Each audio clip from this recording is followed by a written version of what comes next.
Como o pastor Tiago, ele me deixou aqui numa fria. Agora ele falou um monte de coisa e falou, agora você resolve, não é isso? Então, como implantar um ministério de aconselhamento bíblico na igreja local? Antes eu quero, toda vez que você vai fazer qualquer coisa, você quer saber quem está falando. Você vai fazer uma cirurgia, você quer saber quem é o médico. Você vai no mecânico, foi o exemplo aqui que foi dado pelo Tomé. Você quer saber quem é o mecânico? Então deixa eu rapidamente mostrar esse slide. Por que eu gosto de mostrar esse slide? Eu queria que o pastor Milton estivesse aqui.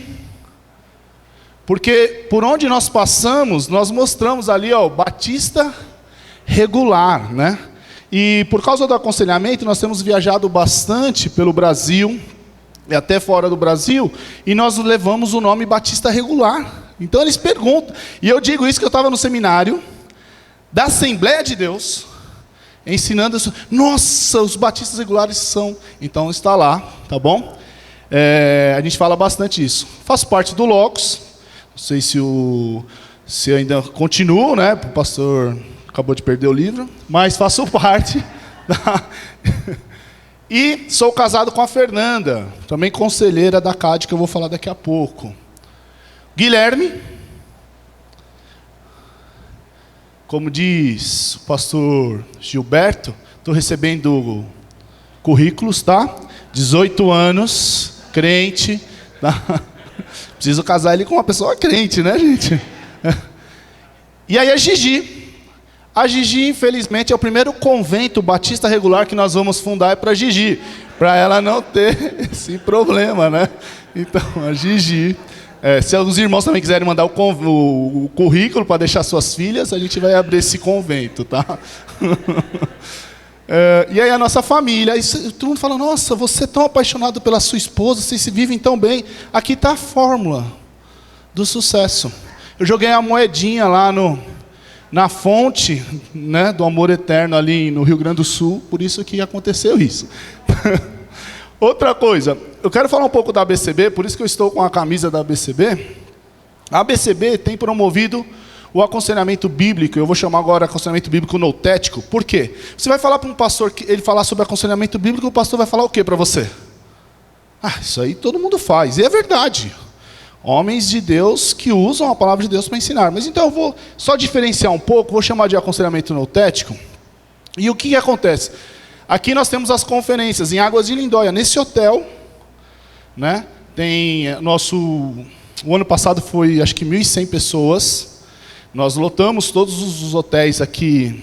Glória, Fred, vai me falando aí, Bela Vista.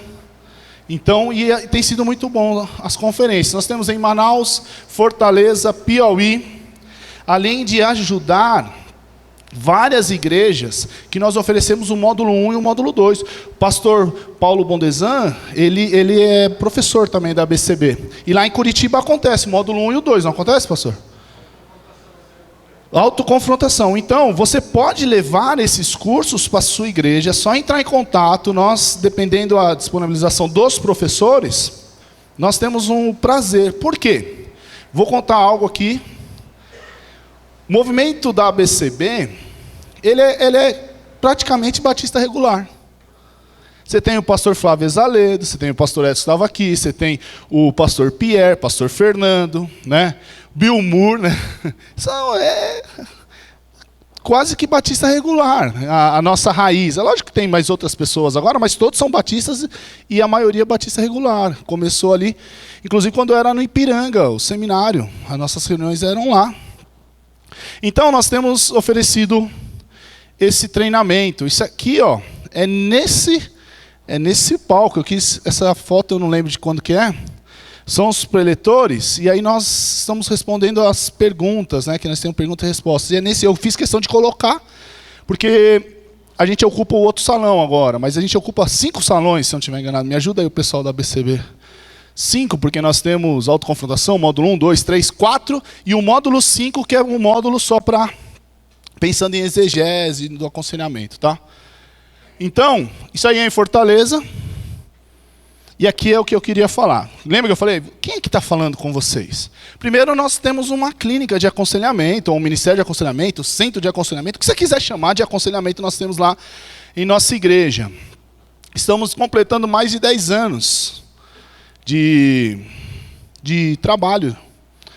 E o pastor Tiago falou, ele fez parte da primeira turma, na hora que eu for falar na prática como você montar, ele foi um dos primeiros a gente chamar para ele participar.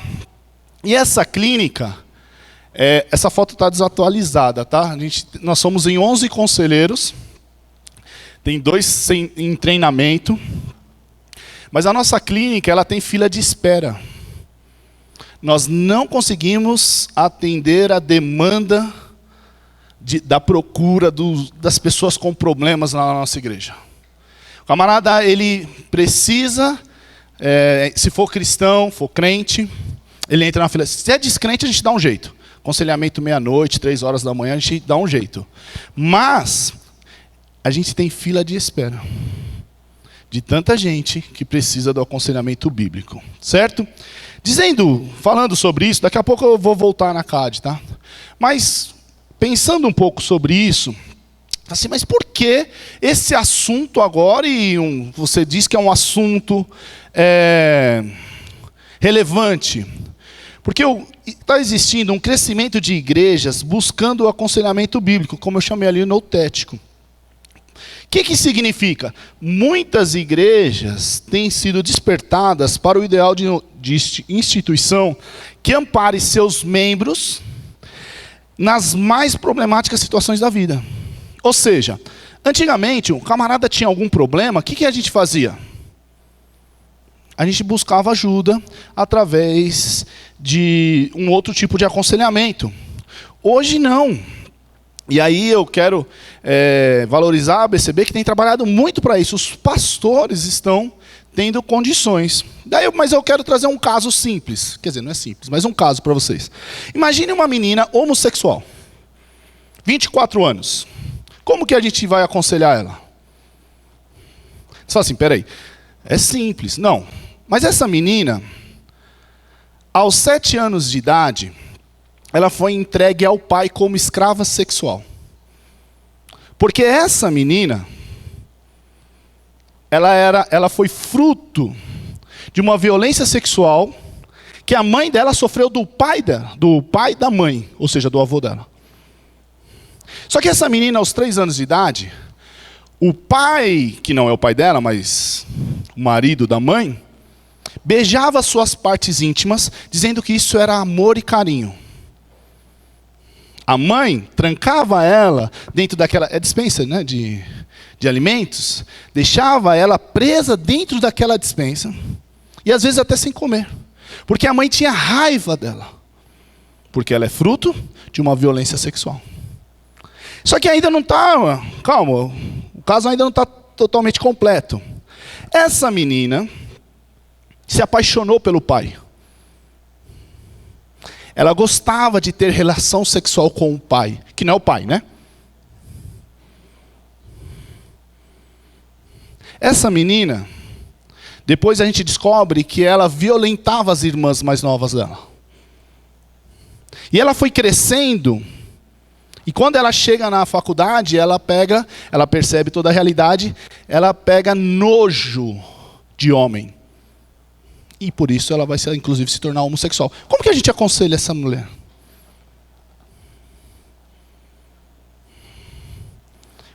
Por onde começar? Mostrar os pecados? Pecados é o que mais ela sabe.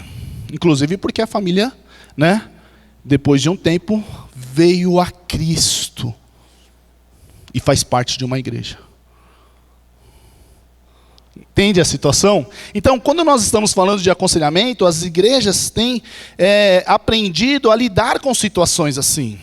Pessoas que tentaram o suicídio, pessoas que têm muitos e muitos problemas financeiros na família, que leva à destruição da família.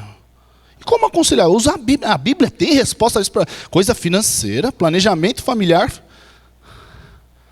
Então, quando nós estamos falando de aconselhamento, nós também estamos dizendo que existe um grande número de pessoas que não acharam respostas no aconselhamento secular. E eu vou citar um tipo de aconselhamento secular que aconteceu, famoso, já faz bastante tempo, mais de 10 anos, uma mulher entrou em contato com um determinado conselheiro e ela disse: eu não tenho mais satisfação sexual com o meu marido. E o conselho para ela foi: faça o seguinte, você vai fazer um acordo com o seu marido. De segunda a quinta-feira, você está livre para conhecer outros homens. Sexta a domingo, você vai servir ao seu marido sexualmente. Eu sei que é absurdo, mas não é tão absurdo assim nos dias em que nós vivemos. Cada vez mais encontramos conselhos que o mundo está recebendo e as pessoas vão somando. Você fala assim: não, pastor, mas espera aí, nós somos crentes. Concordo, mas estamos sendo cada vez mais influenciados com os conselhos seculares. O pastor Tiago deu um exemplo aqui de tratar o coração, enquanto muitas pessoas vão só no comportamental. Então, muitas igrejas, muitas pessoas têm buscado o aconselhamento bíblico por não encontrar resposta no aconselhamento secular, que a pessoa está lá, fiz 200 anos de terapia e não resolve. Se eu parar de tomar tal medicação, não resolve. O pastor Edson foi exemplo aqui, né? E eu não estou julgando ninguém, tá? Estou mostrando o que a gente vai encontrando. Então, o que eu quero fazer com os irmãos? Na prática, já que eu vou tentar ser prático. Pastor, então eu quero montar uma clínica de aconselhamento, um centro de aconselhamento, um ministério de aconselhamento, como você quiser chamar. Lá na minha igreja. Por onde eu começo? Eu falo: não comece pelo aconselhamento. Aí você deve estar pensando: peraí, então é meio estranho. O camarada ele vai lá para promover um centro de aconselhamento, ele diz para você não começar. Sim, porque a gente tem alguns alicerces. E eu vou passar rapidamente nesses alicerces. Por quê? Porque o pastor Tiago ele fundamentou nas escrituras. Então eu quero ser prático e chegar na parte, ainda se possível, responder algumas perguntas. Então, primeiro, entender a missão da igreja. Infelizmente, muitas pessoas, eles não entendem muito bem qual é o papel da igreja. Por quê? Pode estar até uma coisa boa, mas incompleto ou distorcido. Então, primeira coisa, a igreja, o papel da igreja é fazer discípulos. Mateus 28, texto clássico, né? 19 e 20, a grande comissão. E aí você tem o quê? A ordem central ali é fazer discípulos. Se a sua igreja, se você não entender a missão da igreja, o centro de aconselhamento não vai funcionar. Outro alicerce, equipar os santos. A igreja, ela tem que entender que ela serve para equipar os santos. Efésios 4, 11 a 16. Não vou ler os textos para ganhar tempo, mas é um texto até que foi citado aqui. Mas Deus, ele separou irmãos para que esses irmãos capacitassem outros a viverem para a glória do Senhor. Tudo o que nós fazemos é para glorificar o Senhor. Quando eu trabalho na vida das pessoas, qual que é a motivação? Que aquela pessoa se torne um adorador do Senhor. Sempre é isso. Então a igreja ela serve para equipar os santos. Se isso não estiver na nossa mente, um centro de aconselhamento, ele pode se tornar algo ruim para a igreja. Pode se tornar algo que vai até dividir a igreja. Eu vou explicar daqui a pouco. Nós temos uma citação, e aí você pode, quem ganhou o livro, aí pastor, confere lá, né, se está certo, a página 262. Então, deixa eu ver se está ali. Eu não tenho retorno, eu vou ter que ler daqui. Quando as rodas saírem do trilho, deve haver o quê? Um ministério de aconselhamento disponível para ajudar as pessoas a retornar para uma parte funcional e vibrante do corpo de Cristo. Quando as rodas estiverem sacudindo, deve haver ministérios pessoais para ajudar as pessoas a apertarem as porcas. Quando as rodas estiverem sólidas, deve o quê? Haver um ministério para que esse ministério ajude outras pessoas. Então você tem aí o Weyers né, fazendo essa citação. E a igreja também, outro alicerce, é amadurecimento dos irmãos. O que é amadurecer? Pode uma criança de 10 anos ser madura? Eu vou dizer que sim. Porque maturidade não está... o tempo não é algo determinante. É lógico que tem a sua importância e é fundamental. Mas uma criança de 10 anos, ela pode ser madura. Porque a maturidade implica em você viver aquilo que você sabe. Aplicar aquilo que você conhece. Então a criança sabe bem menos que uma pessoa de 60 anos. Mas se ela vive aquilo, ela é uma criança madura. E você pode pegar uma pessoa de 60 anos que sabe muito, mas vive numa condição que você fala, como que pode? Então, a igreja tem que levar as pessoas a amadurecer, a viver. Por quê? A igreja faz parte, é um grupo de pecadores miseráveis que estão ali buscando ser cada vez mais parecido com Cristo para glorificar o Senhor. E isso é um processo, isso leva tempo, não é?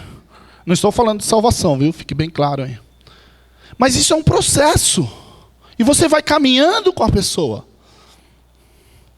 Se nós não temos esses pensamentos, e aí apareceu a citação, né? Se nós não temos essa mentalidade, não vai funcionar.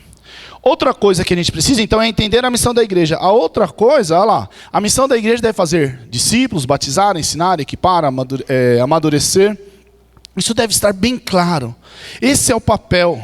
O pastor Tomé ensinou ontem para nós, estava mostrando que se você não tiver uma declaração de propósito, qual é a sua filosofia, você está enrolado. É a mesma coisa aqui. Criar uma mentalidade na igreja, antes de começar a clínica de aconselhamento. Qual é a mentalidade? Eu sei que pastor, você está chovendo no molhado. Olha só, suficiência das escrituras.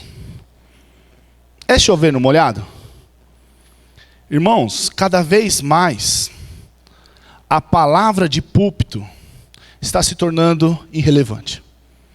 Não é porque a palavra é mal pregada, é mentira. Não, é que no dia a dia, o que o pastor fala lá, não é tão relevante. O que é relevante é o que o meu contador vai falar. O que o médico vai dizer para mim. O que o meu professor Che Guevara vai dizer lá para mim na faculdade.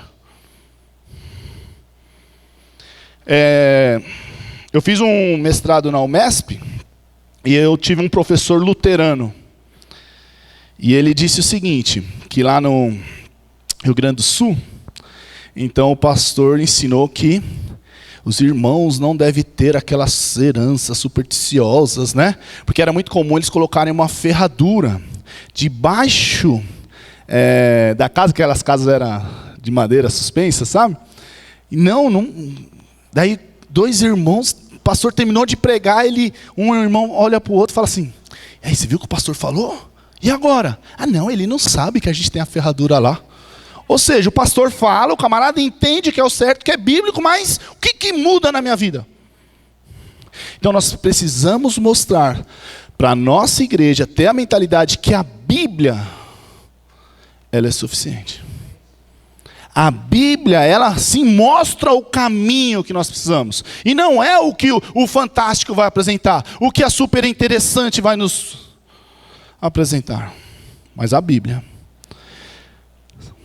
Eu tenho uma citação aqui do Jay Adams, daquele livro Teologia do Aconselhamento Cristão. E assim como o pastor Tiago, eu vou oferecer os PowerPoints. Se você precisar, eu tenho. Aqui o que eu estou fazendo aqui é um resumo do que nós damos no módulo 4. Em Fortaleza, em Manaus, como montar uma clínica. Então tem muita coisa que eu estou pulando. Mas você pode pegar todo o material, pastor, eu passo até o arquivo aqui. E aí tem, no final, todos os livros que eu cito, que eu uso, você pode ter ali uma bibliografia. Então vamos lá. O espírito cuidadoso em assegurar que nenhuma palavra falsa fosse escrita. Em seu livro não há erros. Ele é totalmente verdadeiro e inerrante. É a confiável palavra de Deus. Depois de passar por muitos problemas, o cristão não deve pensar que alcançará a santidade de modo instantâneo sem a Bíblia.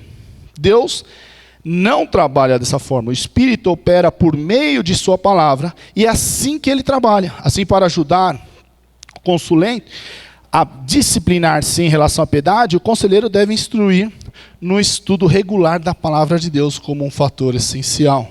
Então, temos que ter essa mentalidade. A Bíblia, ela é suficiente, meu irmão. Apesar de nós termos esse discurso, apesar de nós termos até essa consciência, muitas vezes, a Bíblia fica em segundo plano.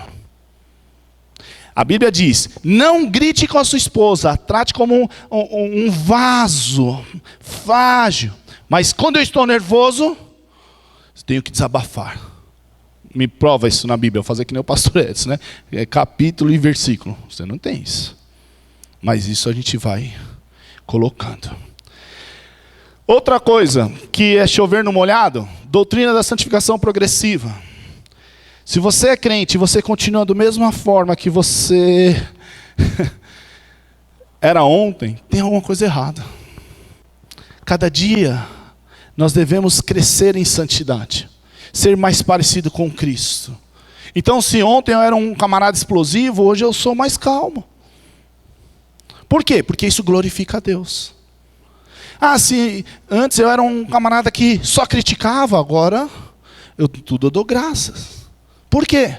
Glorificar o Senhor. A santificação progressiva é algo que não tem acontecido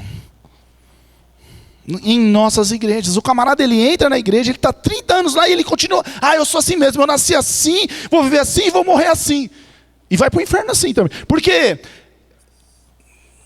Uma prova de que nós pertencemos ao Senhor é que nós estamos sendo transformados. Então, se você não tem essa mentalidade, não vai funcionar a clínica. E existe o aconselhamento formal e o informal. O formal a gente vai falar daqui a pouco. Mas o informal o que é? É as conversas, são as conversas. No corredor, vai jogar uma bola todo mundo.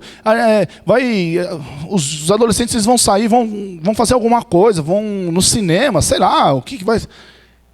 Que tipo de conversa eles têm? Uma mentalidade de uma igreja conselheira, um exorta o outro. A vida do pastor Josias é problema meu? Sim ou não? Sim. Se o pastor Josias, não tem filha não, né pastor? Nem filho, menino. Quem aqui tem filho de 15 anos? Menino. Fala o nome do seu menino, Manuel. Levi. Aquele Levi, pecador miserável, eu conheço o filho dele, tá? É problema dele? É problema dele e é problema meu. Sabe por quê?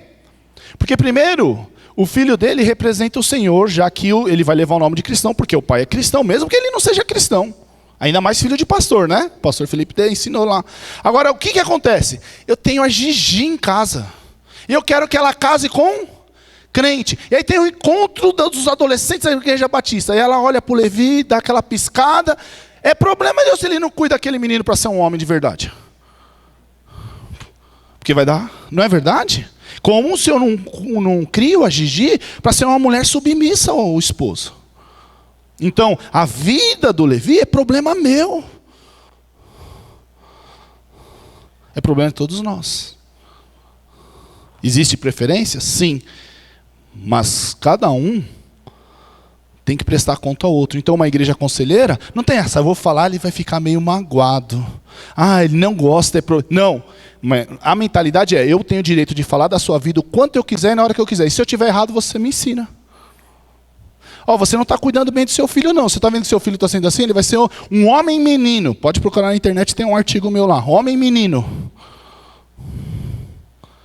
É um homem. O que é um menino? Uma criança. Só quer se divertir. Ele não tem responsabilidade. Ele quer ir para o parquinho, ele quer ir para a piscina, ele quer comer doce. Ele não tem responsabilidade. Então você tem homens de 40 anos que são Meninos, que ele acha que o casamento é uma diversão. Então, numa igreja conselheira, não tem essa, é minha vida. Não. Você está aqui, você faz parte da nossa vida. Seu problema é o meu problema. Quando você chora, eu choro com você. Quando você se alegra, nós vamos nos alegrar com você. Bom, vamos um pouco, né? Eu tinha que ser prático, né? Estou tentando, tá, irmãos? Então, o ministério de aconselhamento formal. Primeira coisa, você tem que ter objetivos. O objetivo para um ministério. Então, ser bem-sucedido, são necessários objetivos claros e bem definidos. Se você não tem, aqui eu estou mais uma vez plagiando o pastor Tomé aqui, se você não tem objetivos claros, não vai funcionar. Não é verdade? Para onde você está indo? Então, objetivos claros. Então, o conselheiro Steve Viers, ele nos dá 4 pontos, inclusive está naquela coletânea de aconselhamento bíblico que o PV traduziu. E ele diz assim, ó, santificação progressiva, evangelismo. Quando eu digo evangelismo, o ministério de aconselhamento bíblico, ele não pode estar desassociado do resto da igreja. E evangelismo faz parte da missão da igreja. Então, muitas pessoas que chegam até nós, elas não são cristãs, não são crentes. Eu aconselhei um muçulmano. E depois eu vou pegando liberdade, quem me conhece sabe que eu sou brincalhão. No final ele chegava assim e falava, abre a jaqueta. Por quê? Vai que você está com uma bomba aí dentro. Eu brincava com ele, né? Mas ele foi chegando e o que eu fiz com ele? Adivinha? Evangelismo. Só que ele conhecia o Antigo Testamento como ninguém. Então a gente trabalha o evangelismo em cima do que ele sabe. Deu certo, o casamento dele melhorou. Ele não aceitou a Cristo, mas quem sabe? Ele é dono de um jornal em São Paulo. E ele fala, quando você quiser colocar alguma coisa, dá um toque. Virou amigo nosso. Mas ele já não é mais um anticristão. E ele fala, batista regular é interessante. Depois eu vou contar mais coisas sobre o evangelismo.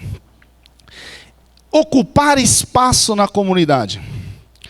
Muitas vezes a igreja tem pouca ou nula participação na vida da comunidade. Parece que a igreja ela vive numa ilha. Está acontecendo várias coisas ali no local onde ela está inserida, mas ela não faz parte. Como se tivesse uma bolha protetora. Essa mentalidade não pode funcionar. Um dos alvos, um dos objetivos do aconselhamento é você atingir essas pessoas. Entrar, então, no meio dos problemas da comunidade. Então, a gente tem que ocupar espaço. Sabe por quê, meus irmãos? Eu sou capelão de um colégio também. Nas sextas-feiras eu faço 4 cultos no colégio e faço aconselhamento com adolescente até meio-dia. Amanhã, por sinal, né? E o que acontece? Se eu não estiver lá, tem outro. Se eu não estiver, pode ter um espírita lá. Pode ter um pseudo-cristão lá. Pseudo-cristão vem de pseudo-igrejas. E tem vários trabalhos assim. Então, lá no nosso bairro, eu, pastor Tiago, pastor João Neto, que faz parte da equipe pastoral, nós entendemos que nós temos que ser útil ao bairro e ocupar espaço. Então, se tiver reunião dos amigos, né, associação Amigos de Bairro, queremos estar juntos lá para falar. A nossa opinião é essa aqui. Às vezes vão zombar da gente, às vezes não vão aceitar, mas queremos ocupar. E a clínica ajuda, sabe por quê? Porque o filho daquela mulher que estava com depressão, a gente ajudou. Então, peraí, essa igreja... Não, síndrome do pânico, a gente trabalhou com ele. Então a gente vai ocupando espaço. A igreja, nosso sonho é ser uma igreja relevante e multiplicadora. Então, a clínica, o Ministério de Aconselhamento, ele é uma ferramenta maravilhosa. Mas primeiro isso tem que ser nosso objetivo. Não, aqui é um santuário onde vêm os crentes e eles são protegidos. Isso é bom, mas nosso papel não é só esse não. Estava conversando com alguns pastores, a nossa igreja trabalha de segunda a segunda. Trabalhamos com terceira idade, ou melhor idade, né? Eles não gostam de chamar isso. Então você tem lá, tem um coral deles, tem enfermeira, tem um personal training. Você tem só para eles. Tem aula de inglês, às terças-feiras, oração pela manhã com as senhoras. Culto de oração nosso é na terça, para sair do Batista regular agora, né? Na quarta temos trabalho com a terceira idade. Na quinta nós temos escola de música. E aberto. Se o camarada fala, eu moro nesse bairro, quero aprender violão, pode vir. Quanto você paga? Nada. Quero aprender violino, a gente ensina. Quanto? Nada. Como assim? Não, você vai ter que escutar uma palestrinha, tem um devocional antes, uma coisinha assim. Simples, né? Na sexta nós temos a clínica, que era no sábado, nós tivemos que mudar devido à demanda, para sexta, vai até altas horas da noite.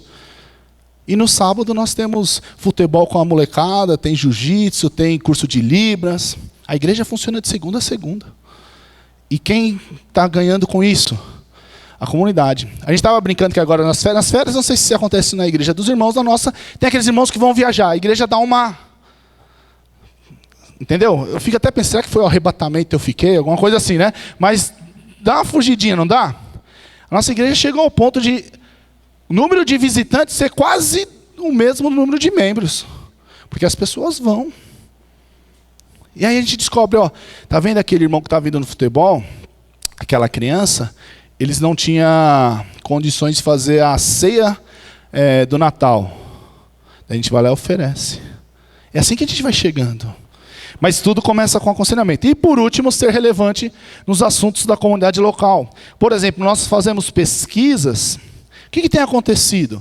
Adolescentes estão engravidando, né? Temos 2 colégios perto da nossa igreja. Como que nós podemos ajudar? Podemos ir no colégio e dar palestra sobre isso? O que a gente pode fazer? Eu fiz um curso em Indiana, em Lafayette, que o Steve Weiss, ele montou uma casa só para meninas que engravidaram, uma gravidez indesejada, mas estavam lá. E ele atende o público. Temos o sonho de ter um centro no bairro, onde a gente quer ter piscina, creche, fisioterapia, tudo de graça. Para atender o quê? Porque nós somos bonzinhos? Não, porque aquelas pessoas vão olhar para a gente e falar, opa, por que vocês estão fazendo isso? Porque nós amamos a Deus, fazemos isso, e elas querem saber quem nós somos. Então, ser relevante nos assuntos, nos problemas da comunidade, o que está acontecendo, se é o quê? Se é o tráfico, o que é, nós queremos fazer. E vamos para os primeiros passos. Isso foi só a introdução. Brincadeira. Então, ensinar e ter apoio da liderança. Meu irmão, pastor, você que está aqui, se você acha, eu quero montar uma clínica, não comece. Outra vez, né? Eu não devia ser vendedor, né? Acho que eu não sou bom nisso. Comece como? Comece primeiro com a liderança. Se a liderança não apoiar, não comece. Se não tiver aquela mentalidade, se não tiver aqueles alvos, não comece. Por quê? Você terá problema. Eu vou explicar por quê. Mas você terá problema. Uma das formas de ensinar a liderança é o púlpito. Ensine a sua liderança, tenha apoio deles. E faça um planejamento como? A longo prazo. Quando nós começamos o CAD, eu tentei seguir esses passos. E com isso eu não quero dizer que é o único método ou é o melhor método, não é isso? Lembre-se que eu sou miserável pecador. E em vez em quando eu falho. Em vez em quando só. Então, o que acontece? Não é o único método, mas eu estou falando de métodos que nós procuramos outros conselheiros e que aconteceu com a gente, por isso que tem que ser prático. Mas você pode ter o seu. Então, o que eu quero te mostrar, que é um processo. A primeira vez nós chamamos 17 pessoas na igreja para fazer o curso. Eu fui dar esse curso de aconselhamento. Sobraram 2 só. 2 pessoas a gente utilizou. O pastor Tiago, que na época não era pastor, era seminarista, se não estiver enganado, e a esposa dele, a Celina. 17, 15. Como diz os jovens, deu ruim, né? Não aconteceu. O outro ano, nós Ah, já começou a clínica? Não. A gente fazia estudo, ficava estudando, todos os sábados, mas não tem aconselhamento, eu tenho que vir sábado? Tem. A gente batia, porque antes nossa clínica era de sábado. Esse sábado não te pertence mais, eu falava para eles. Esse sábado agora é dedicado ao aconselhamento. Pastor, eu quero trabalhar também lá na recepção. Não, se você é do aconselhamento, você é aconselhamento. Ah, eu quero ir no berçário. Não, aconselhamento é aconselhamento. A gente faz isso em todas as áreas da nossa igreja, né? Quem é da recepção é recepção, quem é do centro de capacitação, assim vai. A gente não mistura, porque você tira pessoas de trabalhar, e você fala, mas se não tiver? Se não tiver, não tem o programa. Ou tem pessoas para servir, ou não tem. Então a nossa igreja tem muita gente trabalhando, por causa desse pensamento. Mas é um processo a longo prazo. Eu vou sair daqui amanhã, eu vou começar a clínica. Não faça isso. É um processo. Estabelecer e deixar bem claro que não é um ministério de aconselhamento. Isso tem que ficar, a igreja tem que entender o que não é um ministério de aconselhamento. Ah, o ministério de aconselhamento é para pessoas perturbadas. Sabe aqueles doidão da igreja? Os jovens chamam de 13, eu não sei, mas é alguma coisa assim. E aí, manda lá para cá. Não. O ministério de aconselhamento, ele não é isso. Outra coisa, o ministério de aconselhamento, ele não é algo mecânico, formado por profissionais agora, né? Sabe que tem o santo e o santo do santo agora, né? E aí são eles, os conselheiros. Bom dia, ele te responde com um versículo bíblico. Não, são pecadores miseráveis. Farinha, como que é? Farinha da mesma sacola. Muitos acreditam que o ministério de aconselhamento é o serviço do pastor. Pastor, você que tem que aconselhar. Temos que quebrar essa mentalidade. É lógico que o pastor, ele treina pessoas para aconselhar. Mas não é só ele, a igreja toda tem que ser conselheira. Já pensou? Sua igreja lá, 200 pessoas. Eles querem aconselhamento semanal. Quantas? Na semana for os 200, o que você vai fazer? Então, treine a igreja para que aconselhamento todo cristão deve saber fazer. A nossa ideia na nossa igreja é que a nossa igreja seja uma igreja conselheira. Não enxergo de óculos, pastor, porque esse óculos é para perto. Daqui para lá não estou enxergando nada, tá? Vão acabar. Então, buscar pessoas em potencial na membresia da igreja. Você vai ter um conselheiro pronto? Não, você não vai ter um conselheiro pronto. O que você precisa fazer? Investir na vida dessa pessoa. Separa essa pessoa. Ah, esse camarada, ele acha que ele pode ensinar, tem uma vida. Então você vai trabalhando essa pessoa. Isso pode durar 1 ano, 2, não sei. Você tem que fornecer, então, treinamento para a formação de conselheiros para toda a igreja.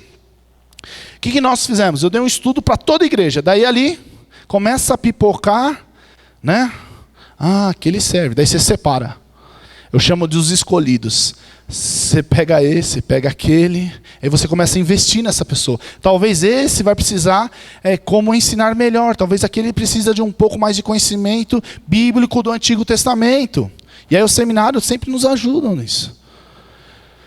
Direcionar, aí tá vendo? Os escolhidos. Nós, depois que nós percebemos quem são e a gente escolhemos essas pessoas, você começa a direcionar eles. Aqueles irmãos, eles têm potencial e você começa, o que eu vou fazer com eles? Dá livro para ele ler. Se ele não ler, ele não é um escolhido. Por quê? O conselheiro, ele tem que ler. Na CAD, todo conselheiro, uma vez por ano, ele tem que apresentar uma monografia para nós, uma pesquisa. Se é aconselhando pessoas com autismo. O cara vai ter 1 ano para entregar uma monografia. Ele vai aconselhar pessoas com, deixa eu lembrar aqui, trauma de violência sexual. Todo ano, cada conselheiro tem que apresentar uma monografia, ela é criticada e depois ela torna um material nosso. Então, o conselheiro, ele tem que ser um estudioso. O conselheiro é algo para cabeção? Não. O aconselhamento é algo para pessoas esforçadas. O camarada tem que ser perseverante e esforçado. Ele não precisa ser cabeção. Mas o que é mais difícil encontrar nas nossas igrejas? Pessoas que se mantenham sábado após sábado. Nossa, agora é sexta. Sexta após sexta. E na semana, lendo, estudando. Você vê quem tem e vai treinando. Talvez a pessoa não saiba, mas ela até gosta de ler. Você vai ensinando. Então dá um livro, dá um DVD, paga um curso para ela. Manda ela aqui, ó, em julho, para fazer as conferências da ABCB. E aí vai. Os escolhidos assumem o quê? Discipulados e aconselhamentos mais comuns, ainda com alguém com ele. Você vai treinando a pessoa enquanto ela está aprendendo, mas você já começa a colocar. Isso demora? Demora, 1, 2. A gente, se você for, todos estão convidados, se quiser visitar a CAD lá numa sexta-feira. Como nós fazemos? Nós temos os observadores. Estou aconselhando, tenho aconselhado um casal, e no fundo da sala tem pessoas que estão sendo treinadas que a gente chama de observadores. Eles não falam nada, não perguntam, não fazem nada, nem respira direito para não atrapalhar. E aí, quando termina, nós temos um tempo com eles para... Por que nós fizemos isso? Por que demos essa tarefa? O que você quis dizer com isso? Então, tem que fazer isso. Você tem que começar a colocar esse camarada para assistir, participar, e aí você começa a soltar ele em alguns aconselhamentos ou discipulados.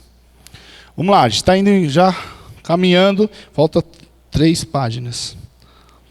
Eu fiz só uma até agora. Brincadeira. Os escolhidos são integrados na equipe de... o camarada ele só se torna... Eu vou contando os segredos lá de Tremembé, né? A gente chama eles de cadianos, né? Por causa do CAD. Então ele só veste a roupa preta depois que ele já passou por essas etapas. Porque a gente não quer que um camarada seja considerado conselheiro na nossa igreja, conselheiro da CAD, se ele realmente não está preparado para isso. É óbvio que existem casos específicos. Eu lembro que eu estava aconselhando, chegou uma pessoa do outro lado da cidade e ela estava com depressão pós-parto. E ela começou a falar, e ela falava assim, só de falar da criança, ela estava com ânsia de vômito. E ali, ela falou que tinha desejo de matar a criança. E eu aqui, né? Eu estava quase tirando a minha própria vida, escutando ela, que eu não sabia o que fazer, né? E agora, tal, ela pediu um tempo, ela foi-se embora, tal, ainda com a proteção, você quer ver a integridade física de quem está, às vezes violência doméstica, tal. O que eu faço? Nós temos uma rede de conselheiros. Você já aconteceu isso com você? O que você fez? Quais passos? E aí um vai ajudando o outro. Então, isso é importante, porque se nós não temos pessoas preparadas, você pode aconselhar mal. Todos os aconselhamentos nós acertamos? Não é verdade. Erramos. Mas você quer sempre fazer o melhor, dar o direcionamento que o Senhor quer para aquela pessoa. Então nós trabalhamos dessa forma. Então a pessoa, para vestir a camisa da CAD lá, ela sofre, né? Tem que pintar meu apartamento, lavar o carro, isso é outras coisas, né? Oi? Isso, para ver se a pessoa está disposta mesmo, né? Então vamos lá. Eu pulei aqui, né? Tá. Como que nós fazemos a divulgação? Está lá em cima, a divulgação do ministério. Como nós fazemos? Testemunho entre os irmãos, a melhor coisa que tem. Porque o irmão, ele vai amadurecendo, ele vai tendo uma vida diferente na comunidade. Por que isso é assim? Porque nós acreditamos em Deus, tal. Que ajuda. Nós temos pessoas que podem te dar um estudo bíblico. Daí a CAD entra. E o boca a boca. Hoje, muitas pessoas, eu preciso passar isso. Você vai em reunião pedagógica, o que acontece? Tem que encaminhar. Na nossa igreja nós temos um trabalho que ajuda. E é de graça. Esse de graça é a chave do negócio, entendeu? E o camarada vai, pensando que é uma clínica, que é... Não. E aí lá a gente explica. aconselhamento bíblico, e muitos ficam. Por isso que nós não temos mais conselheiros disponíveis, tanta gente que aparece. Um vai falando para o outro, irmãozinho, meu pastor, ele pode te ajudar nisso aí. Na nossa igreja nós temos um ministério assim. O folder está aí, mas eu desaconselho você colocar. Nós fizemos, por isso que eu coloquei. Nós temos lá, quando nós fazemos igreja na praça, nós distribuímos, tal, mas ele não é muito bom. Por quê? Porque as pessoas vêm. Você fala assim, mas pastor, se você prometer algo para alguém e não puder cumprir, é melhor que não prometa. Chegou um momento que nós tínhamos, nossa equipe ainda era reduzida, e tinha muita gente, a gente falava, não posso atender, não tem tempo. E aí o que acontece? Você não vai permitir que as pessoas vão embora. Então, teve uma época da minha vida que eu aconselhava de 20 a 25 pessoas na semana. Vi a luz no fim do túnel, fui para o hospital, entendeu? Precisei de um conselheiro depois. Então, não prometa aquilo que você não consegue. E o folheto, a gente não sabe onde vai parar. Então, eu acho que o boca a boca, meu conselho seria esse. Mas o folheto, ele tem a sua eficácia. Então, atendimentos e organização. Vai montar a clínica, tem que ter agendamento. Como assim? Tem que ter uma secretária. Pode ser uma irmã da igreja, alguém da própria equipe. Por quê? Não coloque, isso é um perigo. O aconselhado diretamente marcando com você, porque você vai fazer exigências e aí pode se tornar pessoal. Quando você cria uma estrutura, ele está debaixo dessa estrutura, pronto, você está protegido disso. Então, tem que ter agendamento, né? A pessoa ela liga para marcar com a igreja, ela tem que enviar o inventário. O inventário que nós fornecemos tem aquele do autoconfrontação, no site da BCB tem outro. Ela tem que preencher e enviar. Sabe por quê? Algumas vezes, ela passa pela entrevista com a gente já encaminha para o médico. Eu não sou médico. Eu não posso falar, isso, aquilo. O que eu faço? Temos médicos que nos ajudam na CAD. Então nós encaminhamos direto. A gente agenda a consulta dela com o médico, o Dr. Renan. E ele faz isso gratuitamente. Então, a pessoa passa com o médico, depois ela... Sério? Vai acabar já. Então, o que acontece? Daí ela retorna para nós. Atendi uma pessoa que ela tinha tomado Formol. Ela era cabeleireira e ela tentou substituir uma Formol. Que ela chegou ali, eu comecei a conversar com ela, tudo bem. Doutor Renan, eu estou com uma situação assim. Manda para cá. A pessoa estava surtada lá. Né? E isso também te protege de outras coisas, que não vai dar tempo de eu falar agora. Agendar entrevistas, todas as pessoas que passam lá passam por entrevista com um dos pastores. Local e horário, eu vou pôr rapidinho. Né? O local e horário, sala privada. Tem que ter uma estrutura, isso protege e dá seriedade para a coisa. Não, vai lá falar com o pastor, vamos ver quando pode. Não, tem que ter horário. Se você pegar a minha agenda, a agenda do pastor Tiago ou dos conselheiros, tem lá os horários. Então a gente começa às 18 horas, 18 às 17, 18 às 19. Se não tem isso, não controla. Então tem que ter. E vai aconselhar onde? Na escada da igreja. Não, tem que ter uma sala. Nós temos uma salinha de espera lá com um cafezinho, né? Café é ruim, mas a sala está ficando legal. Atendimentos, controle de aconselhamentos, relatório semanal do aconselhamento, plano de aconselhamento. Todo aconselhado, a gente tem que ter um plano. Nós exigimos isso do conselheiro. Quantas sessões? Relacionamento conjugal, às vezes, 16, 18 sessões. Síndrome do pânico, 8 sessões. É mais ou menos assim. É lógico que pode estourar, pode passar, mas você tem mais ou menos o que acontece, né? E normas. Somos bem rigorosos com as normas. Quais são as normas? Primeiro, se a pessoa não faz a tarefa, acaba o aconselhamento. O forte do aconselhamento são as tarefas. Vou dar um exemplo bem simples, quer ver? A Fernanda estava aconselhando uma mulher. E essa mulher, né, casada, ela estava fazendo todas as tarefas bonitinhas. Decorava o versículo, fazia o devocional, mas o problema era com o marido. E quando eu estava fazendo olhando o relatório da Fernanda, eu falei, essas tarefas aqui, elas são boas, mas elas não estão atingindo para ver diretamente o ídolo, o problema. Você vai dar uma tarefa essa semana para essa mulher. Qual que é a tarefa? Ela dá um abraço no marido. Aquela mulher tinha feito todas as tarefas até ali. Adivinha na próxima semana o que aconteceu? Não conseguiu dar um abraço.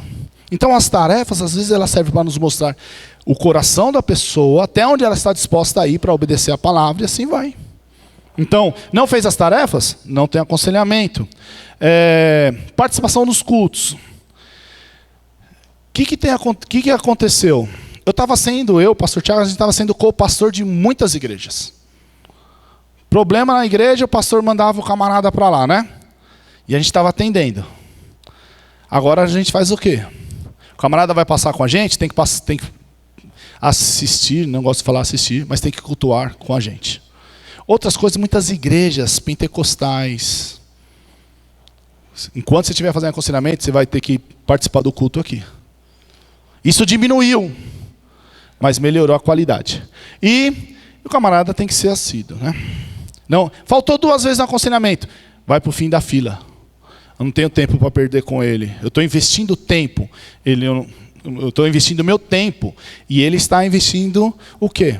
Ele tem que investir o tempo. Vamos lá, rapidinho. Para acabar, eu vou embora. Quais os problemas que você pode encontrar? Primeiro, a formação pastoral sem profundidade em aconselhamento bíblico. E aqui eu faço as palavras do David Powlison, né? Saudoso agora. Os pastores são ensinados sobre as doutrinas fundamentais do cristianismo, mas pouco treinados na aplicação dessas doutrinas no cotidiano dos fiéis. Dificilmente um candidato ao pastorado é questionado em seu concílio examinador sobre a sua capacidade de aconselhar aos casos comuns que adentram a igreja.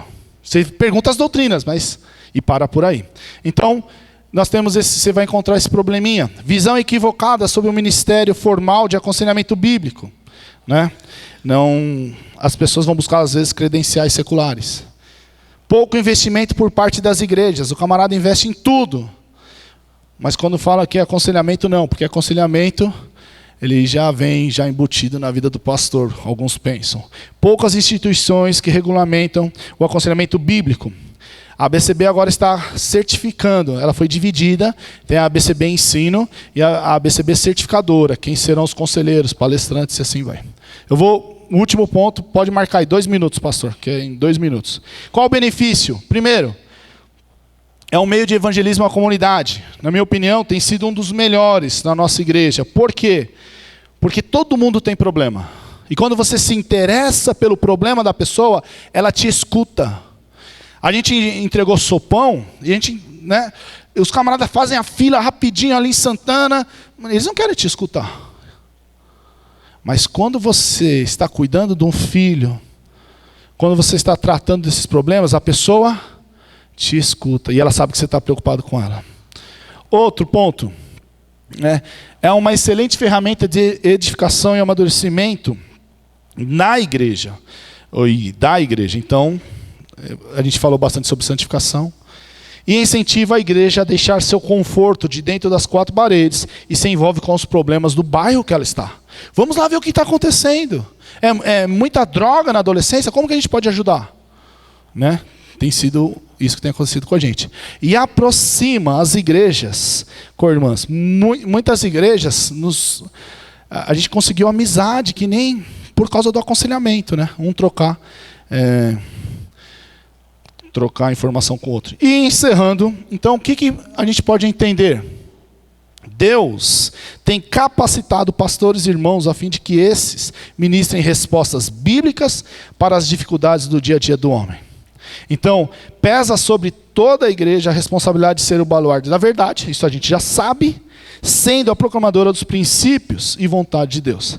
Assim, o ministério de aconselhamento bíblico deve ser muito mais do que um simples ministério.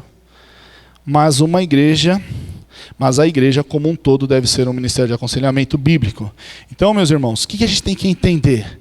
Aconselhamento bíblico, ele faz parte da vida da igreja. Uma clínica de aconselhamento bíblico é apenas um ministério.